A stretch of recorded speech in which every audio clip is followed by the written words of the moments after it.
Hello viewers, ఇవాళ మన first podcast. ఇది ఒక డెడికేట్ చేసినది. నేను అతన్ని ప్రేమించలేదు. అతను నాకెప్పుడు ఐ లవ్ యూ అని కూడా చెప్పలేదు. కానీ అతను వచ్చి నా దగ్గరుండి అప్పుడు నా గుండె వేగంగా ఉంది. మొదటిసారి అతను నన్ను చూసినప్పుడు నాకు తెలియలేదు. కానీ అతను నన్ను చూడడం మాత్రమే కాదు, నన్ను చదివేశాడు కూడా. అతని చూపుల్లో ఏదో ఆంతర్యం ఉంది. నా ముఖాన్ని కాకుండా నా మౌనాన్ని గమనించాడు.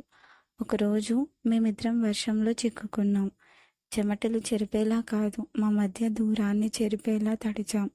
అతను ఒక్కసారి నా చేతిని పట్టుకున్నప్పుడు చలికి కాదు, ఆ స్పర్శకి నా శరీరం ఫుల్ శాఖమైపోయింది. ఏమీ అనలేదు అతను. కానీ అతని వేలి గీతలు నా గీతలని తాకినప్పుడు నాకు నా భవిష్యత్తు మారినట్టు అనిపించింది. ఆయన దగ్గర చాలా సురక్షితంగా, కంఫర్టబుల్గా ఉన్నాననిపించింది. ఒక చెరలో కాదు, ఒక స్వేచ్ఛలో, ఫ్రీడమ్, బతకడం లాంటిది.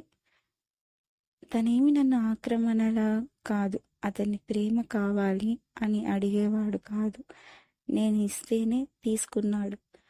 ఒకరోజు రాత్రి లైట్ పోయింది.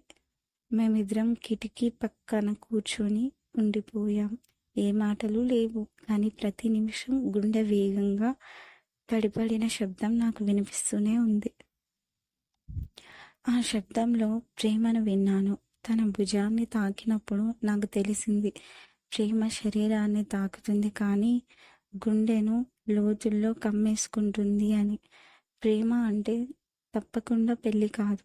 అతను వెళ్ళిపోయినా అతని తాకిన చోట నాలో ఇంకా అతనే ఉన్నాడు. ఒక్కసారి ఒకరు మనలో లోతుగా తాకితే అవును, శరీరమే మారుతుంది, కానీ ఆ స్పర్శ, ఆ ప్రేమ మన జీవితం మొత్తం ముద్రించేస్తుంది. ఇలా మీరు కూడా డెడికేట్ చేయాలనుకుంటే just comment down to my channel and mail your story to my Gmail.